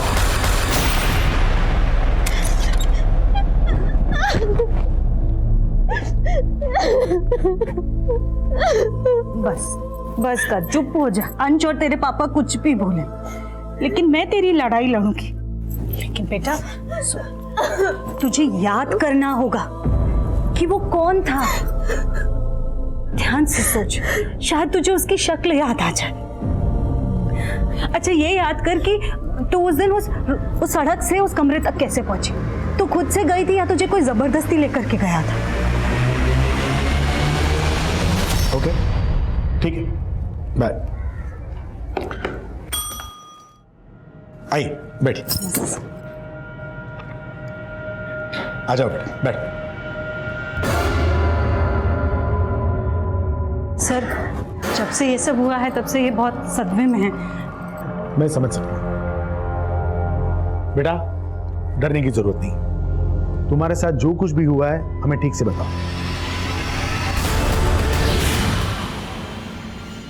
पानी, आराम से, डरने की जरूरत नहीं।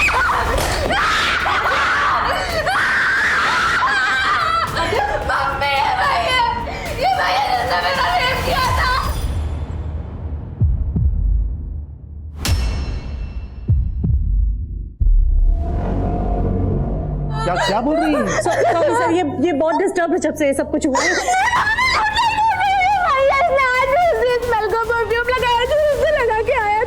परफ्यूम? आपकी बेटी का दिमाग तो सही है ना? क्या बोल रही है ये? दिमाग तो तुमने खराब किया मेरा।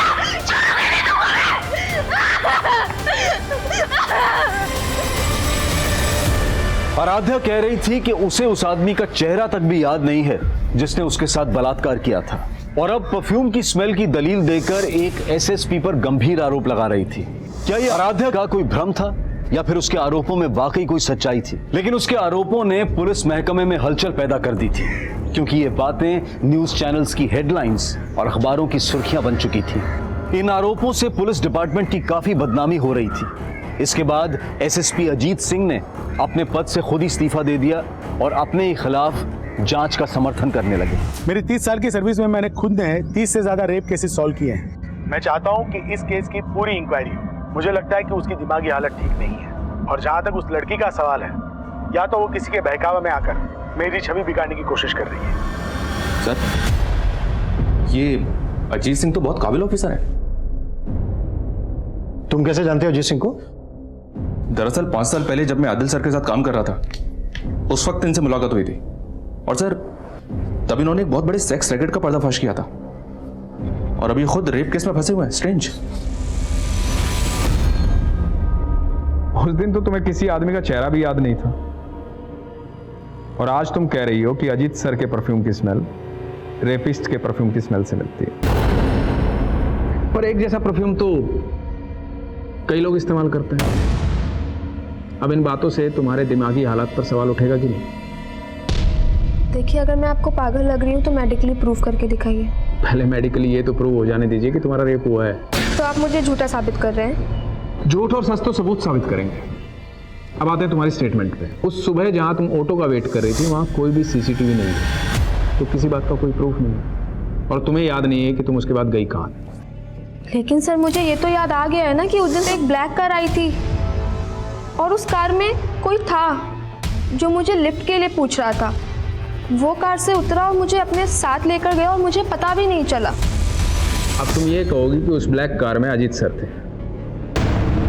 नहीं, वो आदमी कोई और था। मतलब कार में तुम्हें कोई और लेके गया, और तुमने रेप का इल्जाम अजीत सर पे लगाया? क्योंकि उस दिन कमरे में अजीत सिंह ही था, और वो कार में कोई और था, और वो कार वाला ही मुझे बेहोशी की हालत में उस कमरे तक लेकर गया, और शायद वापस मुझे वहीं छोड़ दिया। पहले तो तुम्हें एक आदमी भी याद नहीं आ रहा था, अब दो याद आ रहे हैं। तुम्हारा रेप एक आदमी ने किया है, दो ने? एक ने। और वो एक आदमी अजीत सिंह है, जो उस दिन उस कमरे में था। कहाँ था वो कमरा? कौन सा होटल, कौन सा लॉज? कुछ कह नहीं सकती। उस दिन तुमने बताया था कि तुमने बियर पी रखी थी। ऐसे कितनी बियर पी थी कि जो तुम्हें होश नहीं था? शायद 2। और यही बात मुझे भी समझ नहीं आ रही है कि 2 बियर में मुझे इतना नशा कैसे हो सकता है। मतलब कोई और था वहां जिसने तुम्हारी बियर में नशीली दवाई मिलाई थी? मुझे भी ऐसे ही लग रहा है कि मेरी बियर में नशे की गोली किसी ने पार्टी में ही मिलाई थी। अगर ऐसा था तो पॉसिबल है कि वो शख्स जिसने तुम्हारा रेप किया है उसी पार्टी में मौजूद था। आराध्या अपने गुनहगारों के बारे में कितना जानती थी ये अब भी साफ नहीं था, लेकिन उस पार्टी वाली रात की आराध्या से जुड़ी एक एक एक्टिविटी का पता किया जा रहा था। जैसे वो उस पार्टी में किस ऑटो से गई थी, किस टैक्सी से वो अगली सुबह अपने घर पहुंची थी, और इनके बीच में वो काली कार किसकी थी जिसने उसे लिफ्ट दी थी, वो कमरा कहाँ था जहां उसके साथ बलात्कार किया गया था। हाँ सर, उस रात मैं पार्टी में मौजूद था, लेकिन जब मैं वहाँ से निकला तब आराध्या वहीं पे थी। वो नैना और अपने फ्रेंड्स के साथ ड्रिंक्स कर रही थी। उसके बाद क्या हुआ कुछ नहीं पता मुझे। सर आराध्या तो पार्टी में भी नहीं आने वाली थी। क्यों? सर एक्चुअली आराध्या के पापा बहुत स्ट्रिक्ट है, वो उसे कहीं नहीं जाने देते, लेकिन उसकी मम्मी बहुत सपोर्टिव है, तो उसकी मम्मी ने उसे बाद में अलाउ कर दिया था। ये आराध्या पार्टी बनने से तुमसे पहले चली गई थी या बाद में? सर वो पहले ही चली गई थी, लेकिन हाँ सर मैंने बाद में अभिनव को उसके पीछे जाते हुए देखा था। ये अभिनव कौन है? सर अभिनव आराध्या का बॉयफ्रेंड है। हाँ सर, उसने मुझसे ब्रेकअप किया था, लेकिन सर उसने मुझ पर कोई भी रेप एलिगेशंस नहीं लगाए। लेकिन तू उसके पीछे तो गया था, शायद किसी को देखा उसके पीछे। सर मैं उसके पीछे गया था, लेकिन इससे पहले कि मैं उससे बात करता मेरे दोस्तों ने मुझे रोक लिया। आप चाहे तो उनसे पूछ सकते हैं। और आराध्या से तो मैं मिला तक नहीं था सर, वो पूरे पार्टी में करण के साथ ही थी। करण? सर मैं उस रात सिर्फ दूसरी बार मिला था आराध्या से सर। हाँ लेकिन सर मुझे ऐसा फील हो रहा था सर, वो अपने बॉयफ्रेंड अभिनव को जलाने के लिए बार बार मेरे पास आने की कोशिश कर रही थी सर। लेकिन सर मैंने उसे साफ क्लियर कर दिया था कि मैं अभी किसी और के साथ हूँ सर। ठीक है, तुम जा सकते हो। Thank you sir. सर उस टैक्सी वाले का पता चल गया जिसने उस सुबह आराध्या को घर पे छोड़ा था। हाँ साहब, उस सुबह मैंने इस लड़की को एमजी क्रॉसिंग रोड से इसके घर सुंदर नगर छोड़ा था। ये लड़की कह रही है इसके साथ रेप हुआ था। उस दिन जहाँ से इसने तुम्हारी टैक्सी हायर की थी, ये फुटपाथ पे बेहोश पड़ी थी। तुमने देखा था इसे बेहोशी की हालत में? नहीं साहब, मैं तो खुद अपनी टैक्सी में सो रहा था। इसने खुद मुझे जगा के मेरी टैक्सी हायर की। और इसके साथ क्या हुआ क्या नहीं हुआ साहब, वो तो मुझे नहीं मालूम। क्या रंग है तेरी टैक्सी का? साहब सफ़ेद है।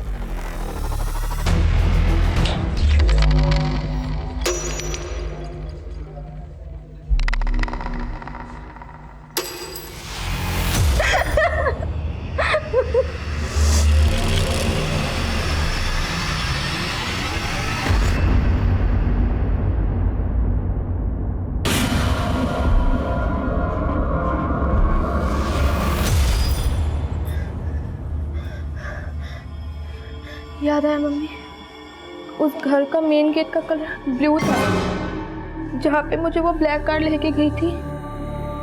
Blue colour? पर बेटा पुलिस ने कंफर्म किया है अजीत सिंह के बंगलों का मेन गेट ब्लू कलर का नहीं है।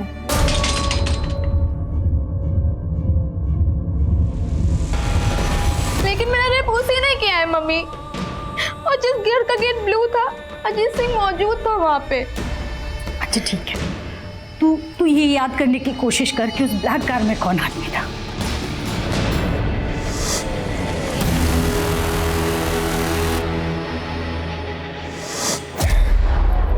याद आया कौन था ब्लैक कार में? आराध्या, अब तुम कभी प्रूव नहीं कर पाओगी कि अजीत जी ने तुम्हारा रेप किया। मतलब अब आप वो कर रहे हैं जो वो आपसे करवा रहे हैं। अब तुम मुझे समझाओगी मुझे क्या करना चाहिए और क्या नहीं करना चाहिए? सर नाराज मत होइए, बच्ची है, नादानी में बोल गई है। नादान? बहुत पहुंची हुई चीज है ये। टेबल टेनिस कंपटीशन में नॉमिनेशन के लिए आराध्या की सिफारिश लेकर तुम गई थी अजीत जी के पास, क्योंकि वो तुम्हारे फ्रेंड की जान पहचान के हैं। सुहासिनी जी, मैं ऐसी कोई सिफारिश नहीं करूंगा। आपकी बेटी को क्लब में फ्री ट्रेनिंग दिलाने के लिए मैंने सिफारिश कर दी थी, लेकिन वो कंपटीशन में सिलेक्ट होगी या नहीं ये सिर्फ उसका गेम डिसाइड कर सकता है, मैं नहीं। बात नहीं बनी तो बदनाम करने की कोशिश की। तो क्या कह रहे हैं आप सर? उस रात आप अपनी बेटी को पार्टी में नहीं भेजना चाहते थे ना? जी सर, लेकिन तुम्हारी बीवी ने भेजा जबरदस्ती, क्योंकि नहीं भेजती तो ये खेल कैसे रचती? खेल तो मेरी बेटी की जिंदगी के साथ हुआ है सर। आपको पता है उस दिन वो काली कार में कौन आया था, कौन इसको लेकर के गया था? करण सिंह, अजीत सिंह का बेटा। लिफ्ट चाहिए क्या तुम्हें? तो अपनी दलील को पुख्ता करने के लिए अजीत जी के बेटे को फ्रेम कर रही हो तुम। कोई नहीं सुनेगा तुम्हारी कहानी। मतलब मेरा रेप आपको अब कहानी लग रही है? बहुत कहानी है तुम्हारे पास। मेडिकली प्रूव हो चुका है कि तुम्हारे साथ कोई जबरदस्ती नहीं हुई, और सेक्सुअली एक्टिव तो तुम पहले से थी ना। क्या कह रहे हैं सर आप? कुछ भी बोले जा रहे हैं? पूछो अपनी बेटी से, अपने एक्स बॉयफ्रेंड अभिनव के साथ इसके फिजिकल रिलेशन थे या नहीं? सच क्यों नहीं बोल रही? हाँ बन गए थे अभिनव के साथ मेरे रिलेशन, लेकिन 19 मार्च की सुबह मेरा रेप हुआ था और अजीत सिंह ने ही मेरे वो उस दिन इंदौर में थे ही नहीं। मैं वहां नहीं था जहां उस लड़की का रेप हुआ, बल्कि मैं यहाँ से 300 किलोमीटर दूर भोपाल के नुसरतगंज में था। एक शादी अटेंड कर रहा था, मेरी भतीजी की शादी। शादी की फोटोग्राफ है, इसमें मैं ठीक से नजर आ रहा हूँ, देखो।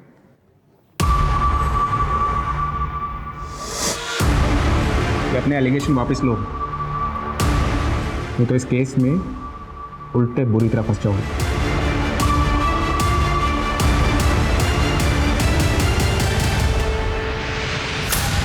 कहाँ गायब था कल से? वो अपन तेरी ये आवारागर्दी बंद कर दे। अगर तेरे खिलाफ कुछ भी साबित हुआ ना, तो सबसे पहले मैं तुझे अंदर करवाऊंगा।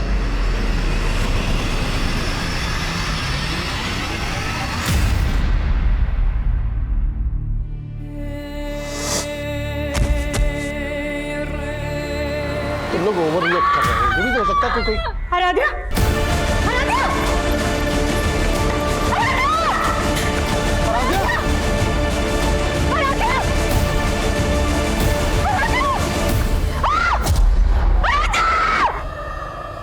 आराध्या की मौत हो गई थी और जल्द ही मीडिया इस मामले को आत्महत्या का रंग भी देने लगी।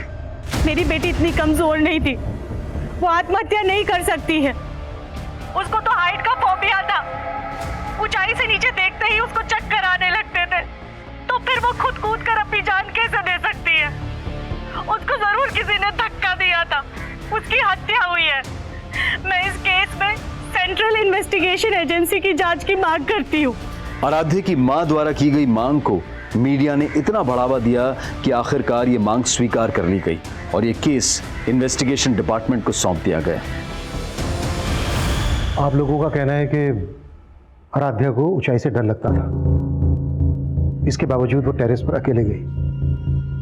क्यों गई होगी वो टेरेस पर? सर ऐसे ही गई थी, लेकिन कभी भी वो मुंडेर के पास नहीं जाती थी। आप लोग कहाँ थे उस वक्त? हम सब लोग यहाँ नीचे थे और तभी अचानक से आराध्या की चीखने की आवाज सुनी और जाकर के देखा तो सर अगर आराध्या खुद कूदी होती तो फिर वो चीखती क्यों?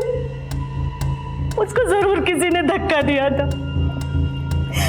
पक्का उस अजीत सिंह और उसके बेटे का ही हाथ है इसमें। आप लोगों के कहने का मतलब है कि एसएसपी अजीत सिंह और उनके बेटे करण ने किसी को आपके टेरेस पर भेजा, उसने आराध्या को धक्का दिया। लेकिन आप लोगों के घर पर होते हुए आपके टेरेस पर कौन आ सकता है?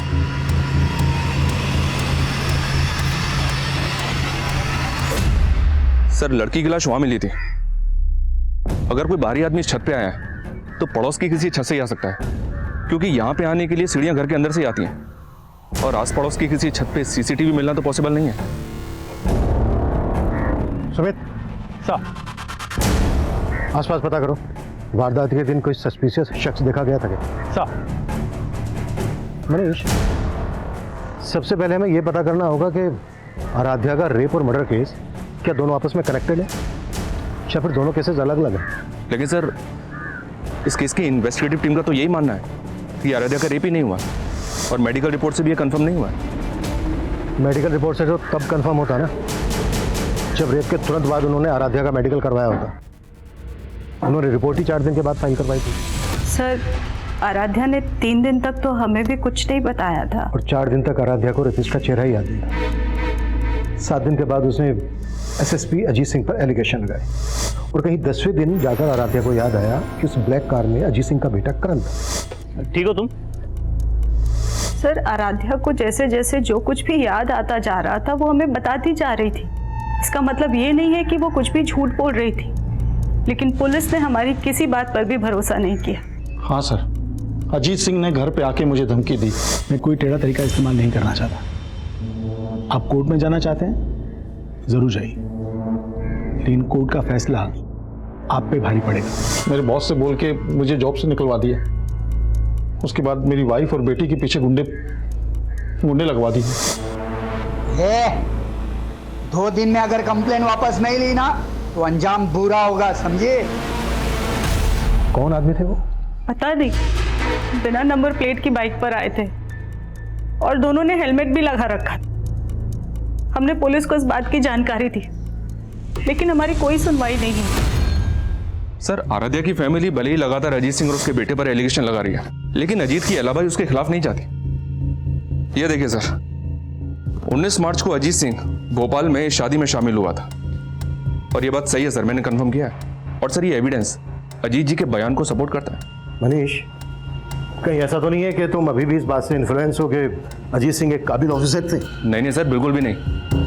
मैं सोच रहा हूँ कि अगर सच में अजीत सिंह इस केस में इन्वॉल्व है, तो अजीत सिंह जैसा काबिल ऑफिसर अगर इस तरह का कोई क्राइम करेगा तो वो इतनी सफाई से करेगा कि किसी का हाथ उसके कॉलर तक ना पहुंच पाए। हो सकता है ये जो अलीबाई के प्रूफ है ये अजीत सिंह के दाव पेच हो। लेकिन सर अगर ये कोई दाव पेच है तो अजीत सिंह 19 मार्च के इस फोटो में क्यों दिख रहे हैं? वो वेडिंग पार्टी चली होगी 18 मार्च की रात से 19 मार्च की सुबह तक, और 19 मार्च की रात को ही 12 साढ़े 12 बजे से लेकर सुबह 6 बजे तक आराध्या गायब थी।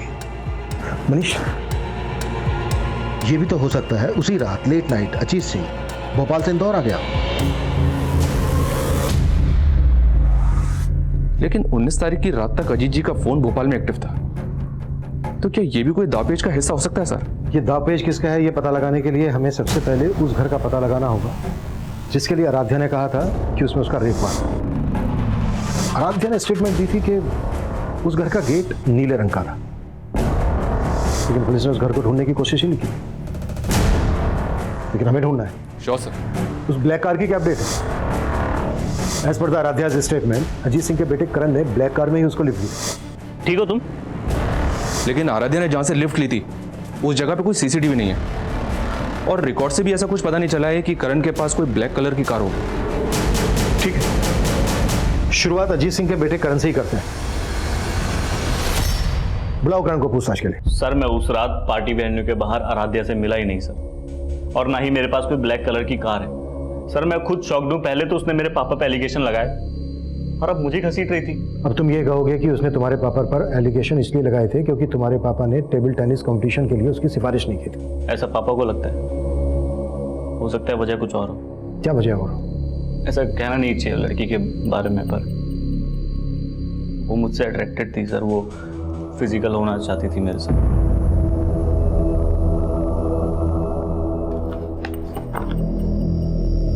लेकिन तुमने अपने एक बयान में कहा था कि तुम आराध्या से सिर्फ 2 ही बार मिले थे। हाँ सर 2 ही बार मिला था, और सर दूसरे बार ही मुझे ऐसा सिग्नल देने लगे सर। तुम अपनी गर्लफ्रेंड के साथ लॉयल हो या फिर मैं पसंद नहीं तुम्हें? एक मिनट सॉरी आई कांट। मैंने उसे साफ मना कर दिया। हो सकता है उसकी ईगो हर्ट हुई हो सर। आप खुद सोचो सर, अगर मुझे कुछ करना होता तो मैं तब नहीं करता। ऊपर से उसने ऐसा कहा कि मैं उसे अपने पापा के पास ले गया।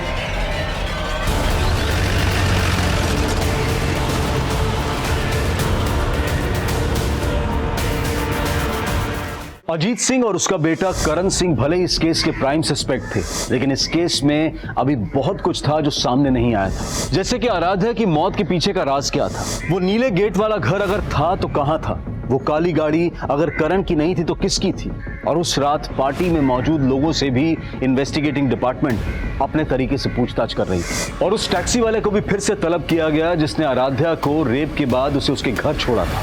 हाँ साहब, मैं मानता हूँ उस सुबह मैं MG रोड क्रॉसिंग पे था, लेकिन मैं अपनी टैक्सी में सो रहा था और मैंने उस लड़की को तब देखा जब वो मेरी टैक्सी हायर करने आई। उस वक्त हालत कैसी थी उसकी? हालत तो ठीक नहीं थी साहब, वो बहुत ज़्यादा डरी हुई लग रही थी।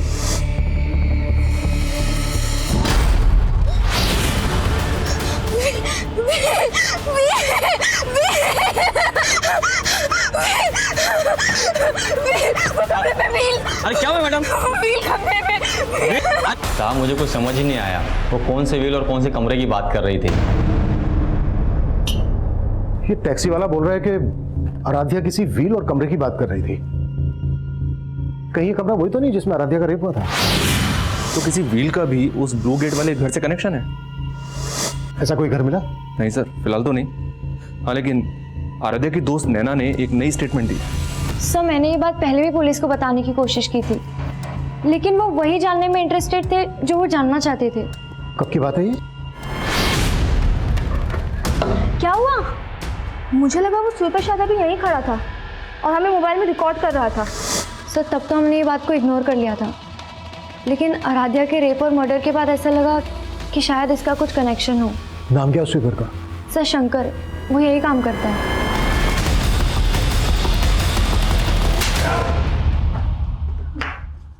मैंने क्या किया सर? शंकर ने स्टेटमेंट दिया तेरे खिलाफ। स्टेटमेंट? कैसा स्टेटमेंट? कि सफाई के बहाने शंकर को तूने गर्ल्स लॉकर रूम के पास भेजा। पैसे दिए थे तूने शंकर को आराध्या का वीडियो निकालने के लिए। नहीं, शंकर झूठ बोले। शंकर झूठ बोले। कैसा वीडियो? वही वीडियो जो उसने तुझे भी सेंड किया था। उसकी मैसेज हिस्ट्री निकाली हमने और तेरी हिस्ट्री भी निकाली। इससे पहले भी कई लड़कियों ने कंप्लेन की थी ना तेरे खिलाफ। यकीन कीजिए सर, मैंने कुछ नहीं किया। आराध्या को लेकर तेरी बुरी नियत थी ना? मैंने शंकर को पैसे दिए थे वीडियो रिकॉर्ड करने के लिए, लेकिन आराध्या के साथ मैंने कोई गलत काम नहीं किया सर। इसी वीडियो के बल पे तू ब्लैकमेल कर रहा था ना आराध्या को? तू नहीं रेप किया ना आराध्या का? तेरे कहने पर आराध्या एसएसपी अजीत सिंह और उसके बेटे करण पर एलिगेशन लगा रही थी ना? नहीं सर, मैंने ऐसा कुछ नहीं किया सर। मैंने नहीं किया। ऐसा नहीं किया सर ये सुधाकर तो वहीं का वहीं अटका हुआ है। करण और अजीत से भी इसके ऐसे किसी इशू का पता नहीं चला है जिससे लगे कि सुधाकर की ब्लैकमेलिंग की वजह से आराध्या करण और अजीत पे एलिगेशंस लगा रही थी। मनीष, ये सिर्फ मेरी थ्योरी है। इसका मतलब ये नहीं है कि अजीत सिंह और उनके बेटे करण को मैं शक के दायरे से बाहर कर रहा हूं। सर एक थ्योरी मेरी भी है। अगर हम लोग ये मान लें कि आराध्या की संदिग्ध मौत और उसका रेप केस दोनों अलग अलग हैं, तो हम आराध्या की फैमिली को क्लीन चिट नहीं दे सकते। आराध्या का भाई और फादर तो चाहते ही नहीं था कि आराध्या केस फाइल करे। वो तो आराध्या ने फोर्स किया तो अंत में जाकर केस फाइल हुआ। और शायद इसीलिए आराध्या को छत से गिराकर मार दिया गया। सिर्फ इस थ्योरी के बेसिस पे हम इनको इंट्रोगेट नहीं कर सकते। देखो कुछ मिलता है क्या इनके खिलाफ?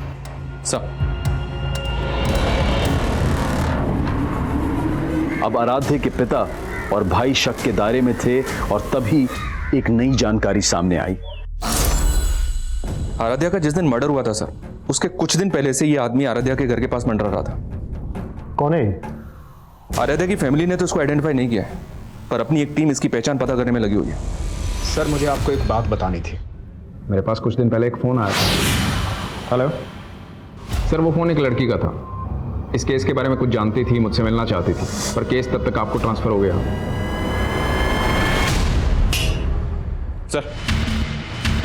सर पीआई राजेश मौर्य ने जिस लड़के का नंबर दिया था, वो नंबर किसी मंजू नाम की लड़की का था।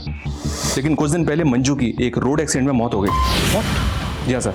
और चौंकाने वाली बात यह है कि राजेश का ऐसा मानना था कि वो लड़की उन लोगों को जानती थी जिनके प्रेशर में आराध्या ने अजीत पर रेप केस लगाए थे। अगर इंस्पेक्टर राजेश को ये बात पहले से पता थी तो उसने ये बात हमें बताने में इतना टाइम क्यों लगा दिया? Manju hit and run case Narendra Nagar थाने में आया था और जिस टेम्पो से मंजू का एक्सीडेंट हुआ था, उस टेम्पो का भी अभी तक पता नहीं लगा पाए ये लोग। और सर वो लोग ऐसा मान रहे हैं कि मंजू जानबूझ के टेम्पो के आगे आई, क्योंकि मंजू के फादर ने स्टेटमेंट दिया था कि मंजू ने पहले भी सुसाइड करने की कोशिश की थी।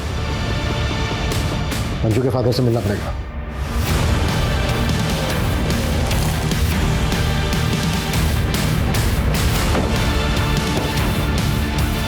हाँ साहब, ये सच है कि मेरी बेटी ने आत्महत्या करने की कोशिश की थी। लेकिन आपकी बेटी मंजू ने पहले आत्महत्या करने की कोशिश की ही क्यों थी?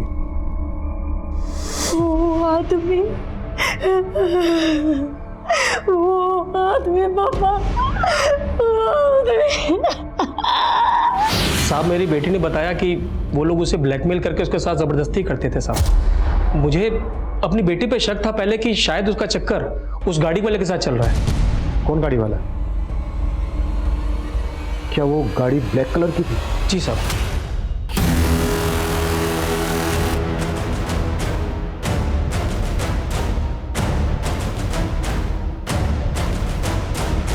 फिर साहब मैंने उस कार का पीछा किया जिस कार में मेरी बेटी थी, और वो कार एक कोठी में घुस गई।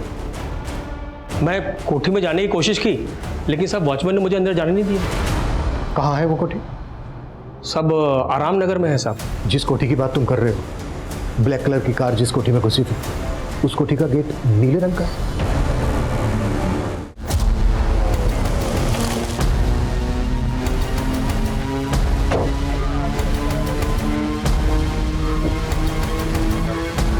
कलर चेंज कर दिया।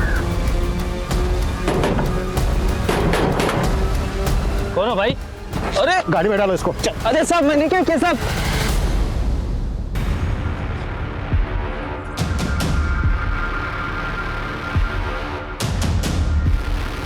यही है।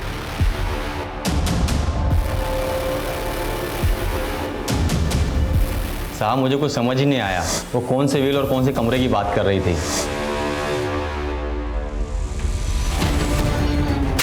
किसका घर है ये? क्या होता है यहाँ पे? साहब का घर है। कौन से साहब का घर है ये? अब सफाई देने के लिए कुछ नहीं बचा।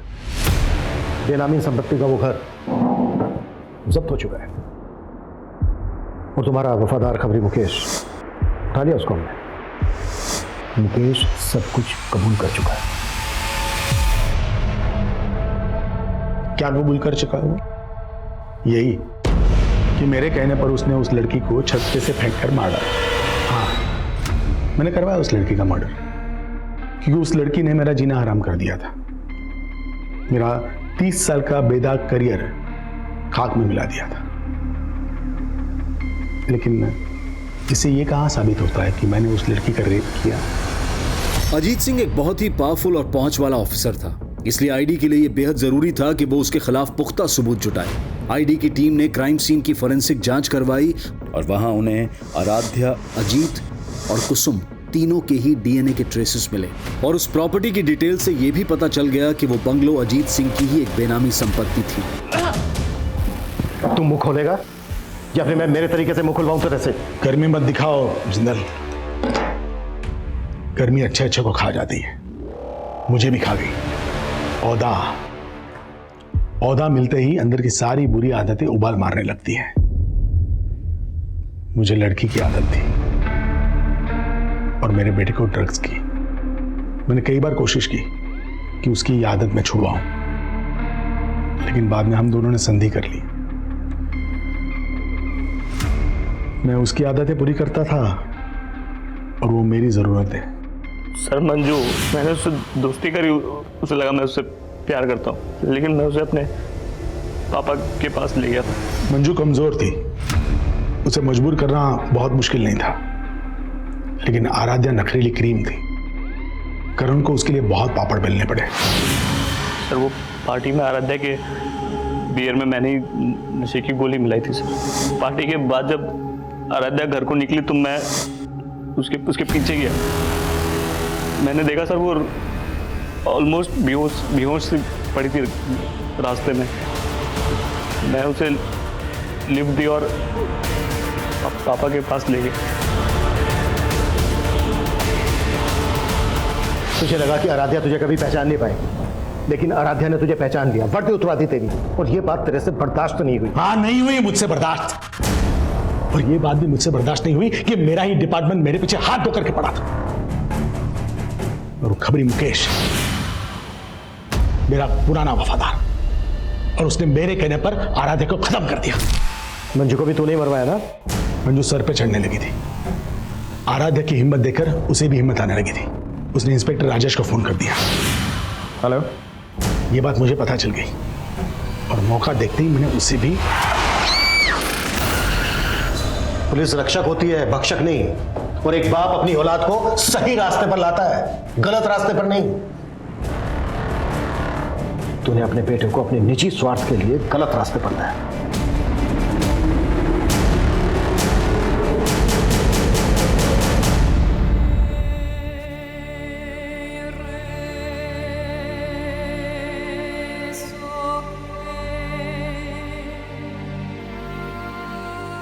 आराध्या भले ही आज हमारे बीच नहीं है, पर आखिरकार उसे इंसाफ मिल गया। कहते हैं कि पावर अक्सर इंसान को करप्ट बना देती है, और जब अजीत सिंह जैसे पावरफुल पुलिस अधिकारी इस तरह के अपराधों में लिप्त पाए जाते हैं तो समाज में अराजकता का माहौल पैदा हो जाता है। एक आम नागरिक का भरोसा डगमगा जाता है। जो सिस्टम उसके अधिकारों को ताकत देने के लिए बना हो, अगर वही सिस्टम उसे कमजोरी का एहसास दिलवाए तो समाज का स्वरूप डरावना हो जाएगा। लेकिन सामाजिक और पारिवारिक स्तर पर हमें भी अपनी सोच में, अपने ख्यालों में वो आजादी लानी होगी जो महिलाओं को एक दबाव मुक्त, एक अपराध मुक्त माहौल दे सके। लेकिन हमें उस सोच से भी बचना होगा जहां बेफिक्री की आदत हमें तमाम फिक्रों में जकड़ लेती है, जैसा कि आराध्या के साथ हुआ। जिंदगी शौक से जीना अच्छी बात है, लेकिन शौक पूरे करते वक्त इतने भी बेखौफ ना हो जाएं कि हमें अपने आसपास खतरे की दस्तक भी ना सुनाई दे। अब मैं अनूप सोनी आपसे विदा लेता हूं। फिर मुलाकात होगी क्राइम पेट्रोल सतर्क में एक और नए केस के साथ। तब तक अपना और अपने परिवार का ख्याल रखें, सतर्क रहें, सुरक्षित रहें और देखते रहें क्राइम पेट्रोल सतर्क। जय हिंद। क्राइम पेट्रोल के और भी दिलचस्प कहानी देखने के लिए हमारे चैनल को सब्सक्राइब करें और बेल आइकॉन दबाना न भूलें।